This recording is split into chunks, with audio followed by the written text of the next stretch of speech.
One of the things that, as an Australian, you look to Queensland, you hope that they get the Olympics right, Annastacia Palaszczuk. We've heard the comments made in the last week or so, but both sides really, you've got to say, they don't have a plan that stacks up right now. You did, they don't. I think they're parking it until after the election to see the results, and then I think they really need to knuckle down and come out with a concrete plan. I think Queenslanders respect you when you have a plan. I had a plan. I still believe in that plan. What a lot of people don't realise is that the Cross River Rail that's being built is comes under the Gabba. The Metro comes into the Gabba. It is your public transport solution at the Gabba, and the Gabba needs a rebuild. So all of those things need to be put on the table. Plus, there is a lot of money going in from the federal government and the state government for regional community infrastructure as well, right across the state. It needs to be an Olympic Games for all of Queensland and all of Australia that we need to be proud of. That suburban track from the Commonwealth Games era. We can't go backwards. QSAC is going backwards. This needs to be visionary. It needs to be bold, but it's under the new norm. And the new norm means that they don't want you, the Olympic Committee does not want the host city to be spending billions and billions of dollars on large stadiums. And we know that cost of living is a big issue, but the infrastructure of these venues is a very small part, and it is a legacy for the city where you'll be able to walk to all of these venues. Has your successor been a bit gutless here then, when it comes to not following your plan? Look, they're entitled to change it. Stephen is a new Premier. He's entitled to that view. I will stand by my view that, and the view that was put to the International Olympic Committee and was backed in by my cabinet at the time, our cabinet, that the Gabba had the transport solution. And not a lot of talk has happened about the Cross River Rail. It's a $6 billion project. It's basically an underground metro going underneath Brisbane. And that is why it makes perfect sense. And unfortunately, that's been lost in the argument.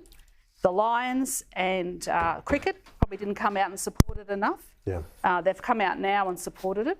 But I think now, once the election settles and whoever takes power, whether Labor stays in power or the LNP take power, they need to sit down and lock that in, because we don't want to be a laughing stock. Well, the Gabba reaches end of life anyway in 2030. Correct. So we're not going to rebuild it after the Olympics, for heaven's sake, are they?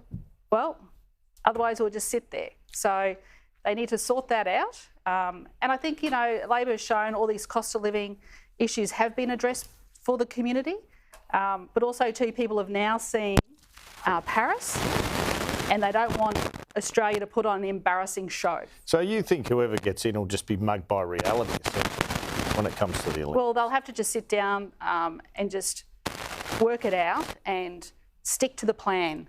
Like, you know, with COVID, I stuck to my guns. I believed exactly in what I was doing, and rightly or wrongly, people had their views, and I respect people's views. But I held my view and I stayed the course. And when you make decisions, Queenslanders respect you for sticking to your guns and staying the course. And when you see Crisafulli a bit wonky, is that where you see his potential to fail a bit tonight because of that? He hasn't been enough of conviction in this campaign. Well, there hasn't been enough conviction. And, you know, when you want to be Premier of the state, and you've seen it from Stephen, you've got to love Queensland. You have to love it and show the people that you love it and that you have a plan and a vision. Oh, Anastasia, we've got this here. You know, the plan. Well, this is what David Crisafulli has been campaigning on for the last 4 years. It's all about crime because your government has failed in crime. It's all about the costings. Before. When did you release them during the federal campaign, by the way? I was pretty sure it was the Thursday before polling day. We have a Labor government here. We've got Queensland as one giant crime scene because of the failures of the Labor administration. We've got a cost of living crisis, a housing crisis, and so on. This is what this plan is all about. Adult time at adult crime. This is what the people are going to be voting on. Senator for Queensland, should be talking Queensland up, not talking Well, I'm talking down the Labor government because you have failed Queensland. Queenslander is in a poorer state today than it was when Campbell lost in 2015. That's the nicest thing you said about him all night. When Campbell and when Lawrence Springborg was his health minister, hospital ramping was at 15%. What is it now, Anastasia? What is hospital ramping now? People are dying outside of hospitals because of the failures of your government. James, they are dying on hospital ramps because of the failure of your government. Labor put in place the biggest hospital infrastructure spend ever, right? Brand new hospitals in Toowoomba to be built. Hospital ramping is at 45%. Down in Bundaberg. Hospital ramping is at 45%. I want to remind everybody on the panel though tonight is that Labor are the natural party of government in Queensland. It is, and my first campaign was in 1989 as a little spotty kid up in Toowoomba. We have a history of losing elections. We've only won 2 out of the last 13. If we win tonight, to your points earlier, a win is a win. Whether we win by 3 seats or 10 seats or 20 seats, a win is a win. And it is amazing that we'll actually even get there, considering the financial gerrymander that you brought in. Do you know there are 17 unions in Queensland who can spend each up to $1 million who are helping the Labor Party? The Labor Party can spend $15 million. So that's what, my maths is terrible, $32 million. The LNP, we are capped at $15 million. Take into account the other 6 interest groups who are campaigning to help Labor. We are massively outgunned through the financial gerrymander that you brought in, and you changed the voting system, going against the recommendations of the Fitzgerald report.